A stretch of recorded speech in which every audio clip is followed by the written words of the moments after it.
Welcome back to another episode of Ask the Skinny Guy Savior. The point of this show is to help 1 million people by the year 2020, specifically skinny guys who want to pack on some rock solid muscle. So I'm your host, Vince Del Monte. I'm taking 5 questions off the fan page, and if you want to get yours answered in a future episode, make sure you like it up at the end of the show. So let's rock and roll. Okay, first question goes to Joshua. You're the man, Vince. My biggest problem is calves. No matter what I do, they just don't seem to grow. Any suggestions? Welcome to the club, my friend. So fortunately, one of my best friends, my business partner, for those of you who all know, he's the one and only IFB Pro bodybuilder, Benjamin Pekelski. He has easily got the biggest calves in pro bodybuilding right now, and he's got the biggest calves I've ever seen on any human being. So I'm gonna steal a couple of his tips that he's shared with our readers on other episodes as well. And one of the things that Ben did when he first started out in the gym when he was in his 20s, this is back in university, was he always started his workouts with calf training. And I believe he said he trained them at least every day, 5 times a week, and he would just do big strip sets. So he'd start heavy and he'd just strip the weight down, and he would train them hard every workout 5 times a week, and he did that for like 5 years. And he said that seemed to work for him. So calf training is something you just got to stick with it, and just don't make the biggest mistake, quitting early. So the next question comes from Andrew. Andrew wants to know, Vince, what are the effects of alcohol on me trying to bulk up? I drink about 3 to 5 liters of beer once a week usually. Okay, so Andrew, here's the deal with alcohol. You have to understand that it's metabolized differently.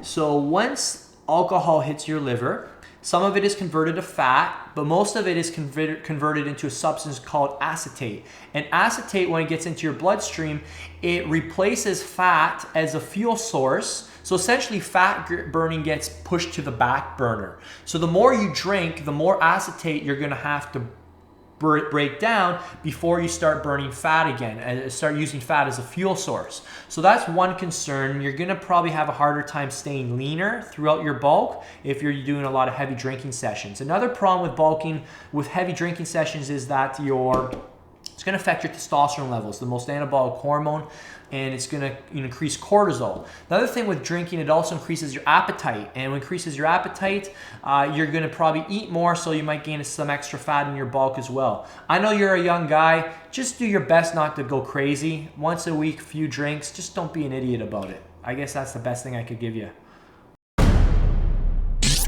The question comes from Zach. He says, hey Vince, I love your ebook, No Nonsense Muscle Building. How can I work stretching into my routine if I'm doing your program while still keeping the rest periods short? So here's the deal. Rest periods are short on the first phase. I know which one you're talking about. No stretching in between sets.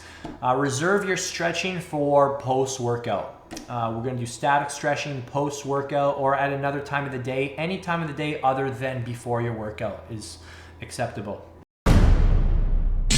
Jisu, question from him is, is there a way to control, correct, or fix skinny fat syndrome at the same time of bulking, or should I focus totally on bulk and then cut all the fat? Yes, you should focus on one at a time. You guys heard me say this saying, if you try and chase 2 rabbits, both are going to escape. And rabbit 1 would be bulking, rabbit 2 would be cutting. So when you try and do both at the same time, you achieve neither of them, and you don't catch either rabbit. So yeah, get focused on one goal. For most guys who already have some excess fat, sometimes it's a better idea to get leaner, because that kind of kickstarts good habits. It requires good habits to get lean. And then with those habits, it's easier to do, it's easier to transition into a progressive bulk, because you've kind of formed those habits of being conscientious about your calories, macros, and your consistency, etc.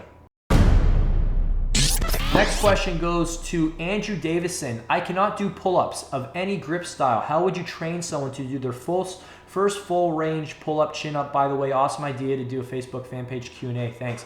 Thank you, Andrew. I can definitely help you with this. I've got an amazing tip. I've shared this tip with over hundreds of clients who've helped progress up to 10 pull-ups, chin-ups without being able to do any in just a matter of months. The first thing you need to master is a 30-second negative. What that means is you're gonna jump up. You're gonna jump up to the top, pull your chin up over the bar. You're gonna use it'll be a pronated grip, and you're gonna take 30 seconds to lower yourself into full extension. What full extension means is your elbows are actually locked out. So this isn't a finished, this is coming down this low is a partial chin up. This is a full chin up. And that's your first tip. Once you can master a 30-second negative, you can post a question up here again and I'll tell you the next tip. So that's it, folks. 5 questions. We knocked those out fast today. If you're finding you're still getting caught up in a lot of the little details of fitness and you're not able to make dramatic, you just haven't had that, let's say, breakthrough transformation, you're definitely a great candidate for picking up any of my programs or someone else's programs. Whoever you jive with as a coach, that's probably a good person to start with. And follow it. Dedicate yourself to implementing it for the next X amount of months and be consistent. Become a task completer. Don't give up until you're done that program and then transition into something else. Most likely you need someone to take all the thought out for you and just organize a program for you that all you need to worry about is execution. That's how I transformed my body at the start. That's how I gained 41 pounds in 6 months. I had somebody take all the thought out for me and they just told me what to do. They said, Vince, do this. Don't ask questions, do it. And I learned as we went. I started understanding the logic behind his reasoning, but I didn't need to make it any more complicated than understanding what my goals were for that day. And then it was action time. So a lot of you guys need to stop reading. You need to stop watching. Some of you guys just need to go to work. It's time to work. It's time to do your road work. So anyways, little rant there. And I appreciate you sticking through this whole video, and if you like it, and I'd love for you to subscribe to the channel too so I can continue to help you and take you right to the finish line. Thanks again. See you soon.